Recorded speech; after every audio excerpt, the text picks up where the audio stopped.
अस्सलाम वालेकुम। इससे पहले हम आपको बता चुके हैं कि कोविड-19 का टेस्ट कब करवाना चाहिए और कहाँ से करवाना चाहिए।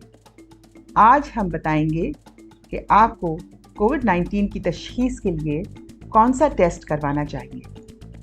वैसे तो इस बारे में आपको फ़िक्र करने की ज़रूरत नहीं है, क्योंकि ये टेस्ट हमेशा किसी डॉक्टर या किसी इदारे के मशवरे से होता है।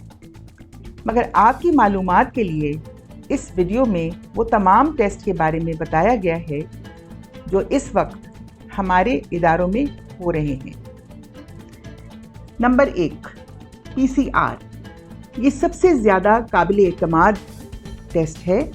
जब कोविड-19 के जरासीम जिस्म में दाखिल होते हैं तो ये टेस्ट 1 से 2 दिन में पॉजिटिव हो जाता है। ये नाक या हलक के पिछले हिस्से से स्वैब के ज़रिए लिया जाता है। इसकी रिपोर्ट 24 से 36 घंटे में मिल जाती है।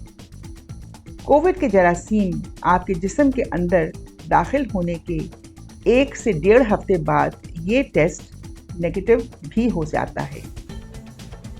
Number 2, Covid rapid antigen test.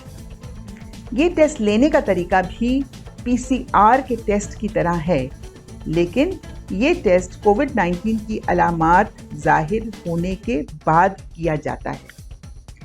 इस टेस्ट का ये फ़ायदा है कि इसकी रिपोर्ट आपको 1 से 2 घंटे में मिल जाती है। अलामात शुरू होने के 1 से 2 हफ्ते में ये टेस्ट की रिपोर्ट भी नेगेटिव या मनफी हो जाती है, यानी कि इन दिनों के बाद ये टेस्ट कोरोना वायरस का पता नहीं लगा सकता। इसके अलावा 2 और टेस्ट खून के ज़रिए कराए जाते हैं। Number 1, Covid antibody IgG। Number 2, Covid antibody IgM। ये दोनों टेस्ट डॉक्टर के मशवरे से करवाना चाहिए। ये टेस्ट कोविड की बीमारी के 2 हफ्ते के बाद पॉजिटिव होते हैं और ये टेस्ट सिर्फ ये बताते हैं कि 2 हफ्ते या 3 हफ्ते पहले इस शख्स को कोविड-19 की बीमारी हुई थी। अगर आपको ये वीडियो पसंद आई हो तो इस चैनल को सपोर्ट करें, लाइक, सब्सक्राइब, कमेंट और शेयर करें। बेल को दबाकर आने वाली वीडियो के बारे में मालूमात हासिल करें। खुदा हाफिज़।